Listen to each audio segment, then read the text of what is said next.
Welcome to the Quarantine Show, keeping you ill-informed of what's going on in and around Sarnia-Lambton. After this weekend's news, he's no longer using FedEx. Here's Richard Head. Yeah, well, after I've seen the new service provided by FedEx, I think I'll be switching, and we'll talk about that in just a second. But welcome to the show. Richard Head, you can call me Dick. Coming up this week, well, we're going to have our first guest joining us. Yes, that's right. Pat Wright, owner of Pat Polls, going to talk to us about the cereal bowl. Also, the Village of Point Edward may have a new pilot project that they're testing out. And we give a tip of a hat to a local business. But of course, before we get started, we need to play a little game we like to call, Is Ghislaine Maxwell Still Alive? Yes. Yes, she is, although it has been reported the socialite and former Epstein associate has feared for her life while behind bars. Unsure as to why that could possibly be.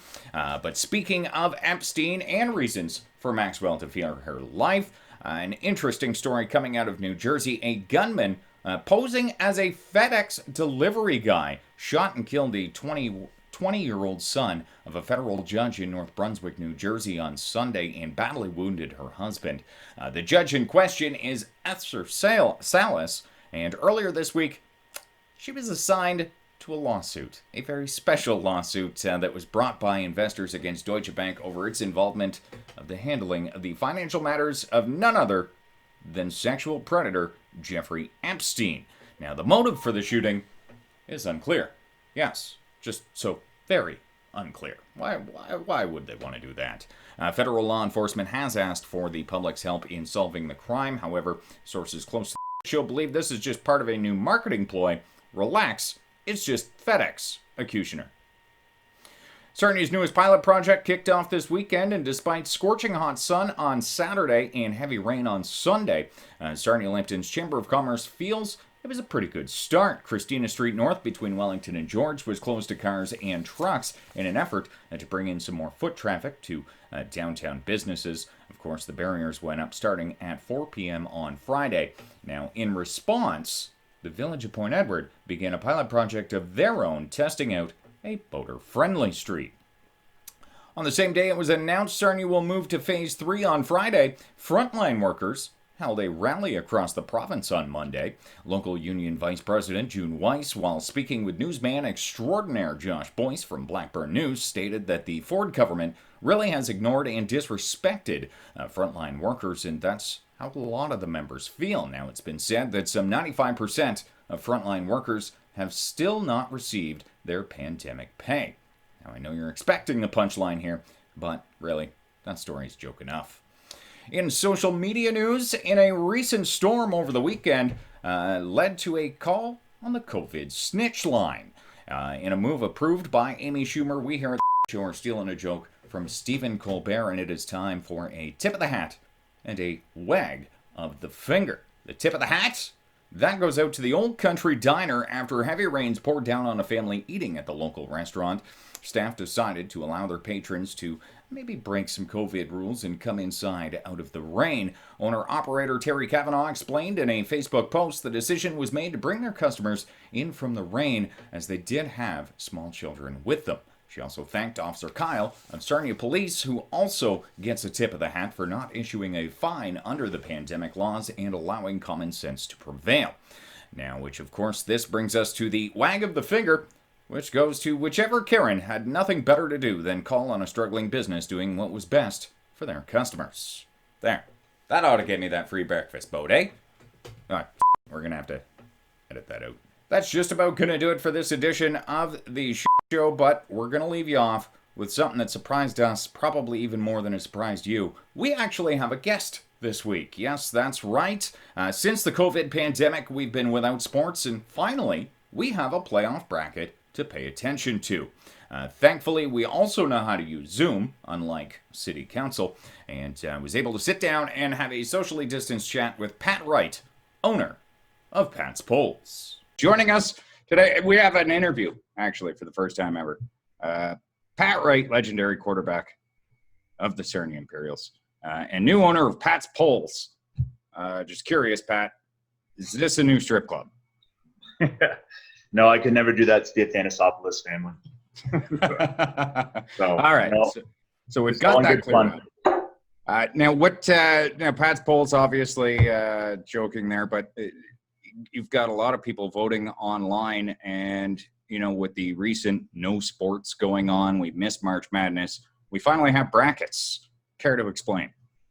Yeah, well, Facebook took away the poll option, and like from your personal account, and I would just post random polls all the time about things that people aren't going to get too excited about.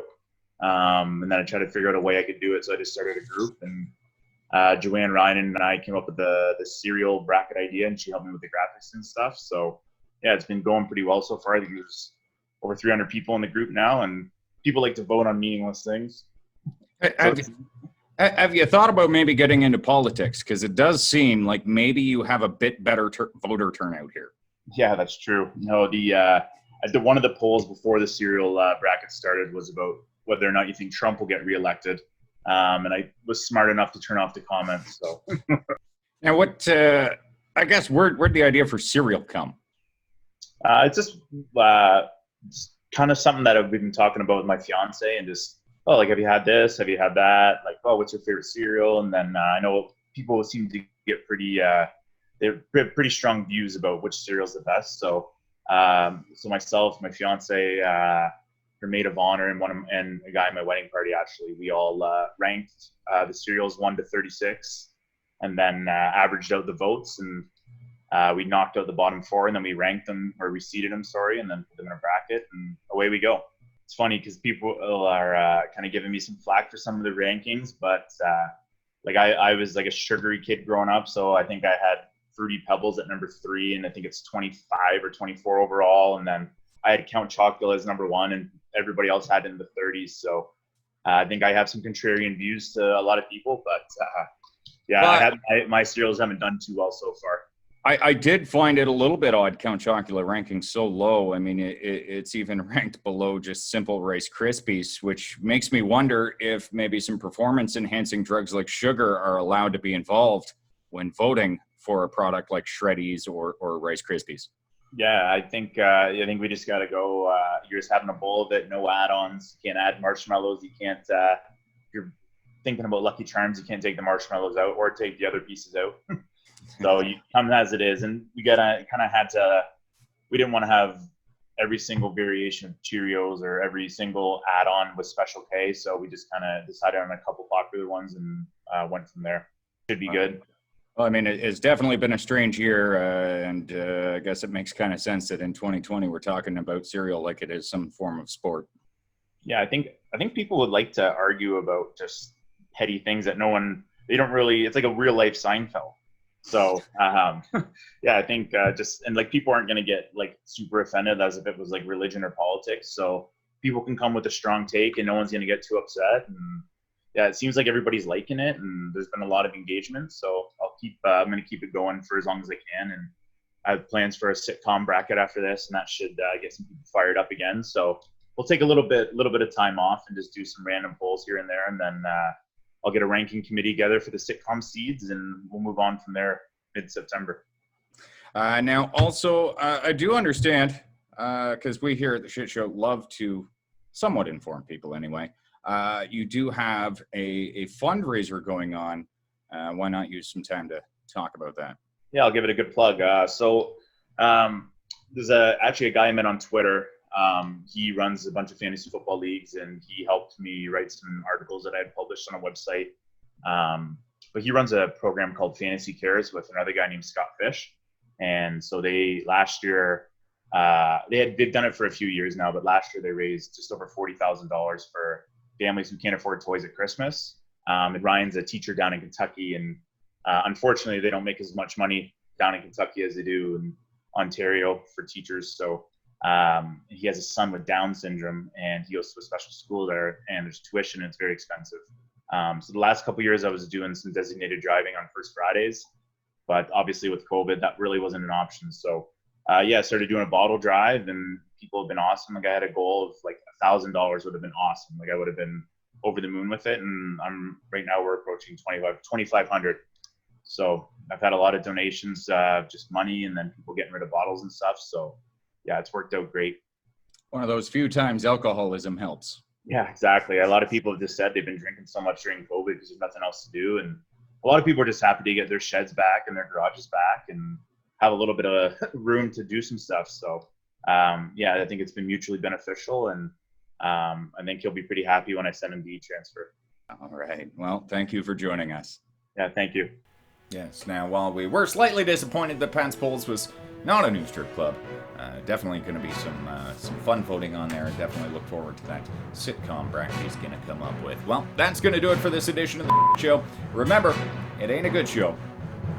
It's a show. I'm not wearing any pants.